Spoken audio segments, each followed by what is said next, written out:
Alors, lorsque on a les chevaux en bride, la méthode est exactement comme celle du filet, hein, c'est d'avoir une notion de contact sur les rênes, pas une notion de traction. Puis, chercher tout le temps à ce que le cheval se pousse des jambes sur la main, des jambes sur la main, des jambes sur la main, jusqu'à ce qu'il aille en avant et qu'il donne un appui. Et je vais pousser sur l'appui jusqu'à ce que cet appui s'en va par le mouvement en avant. Le cheval deviendra confortable par lui-même parce que la flexibilité du dos va se faire et le dos va se remonter. Prenons l'exemple de la cravache contre le mur. Si je pousse sur ma cravache, la cravache va s'arrondir. Je pousse sur un point de fixité. La cravache s'arrondit. Là, ma cravache n'est pas flexible.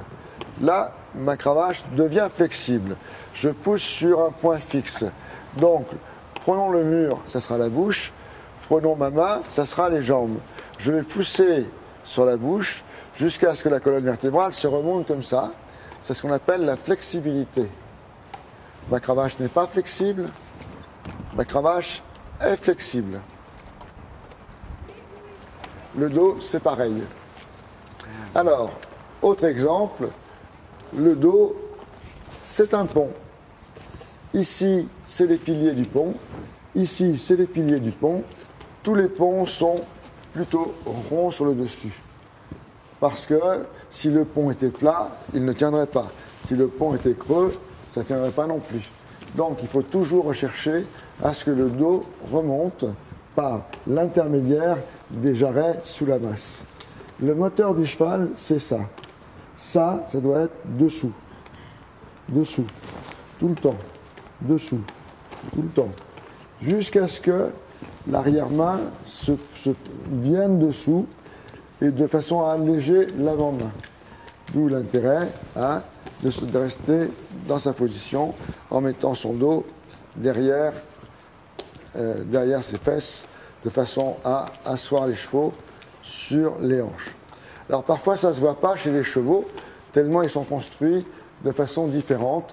Il y a des chevaux où ça se voit très bien, il y a des chevaux où ça ne se voit pas du tout, il y a des chevaux où ça se ressent, il y a des chevaux qui ne ressent pas, mais c'est lorsque le juge regarde les chevaux, il se dit « Ah, est-ce que le cheval est droit?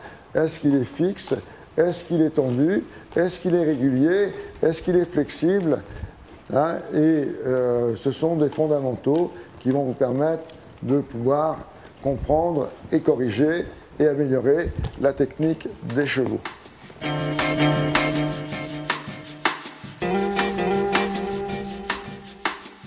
Dans les reprises de dressage, il n'est pas rare de voir des reculés de 3 à 5 pas dans les petites reprises pour simplement favoriser l'équilibre et la mise en main des chevaux.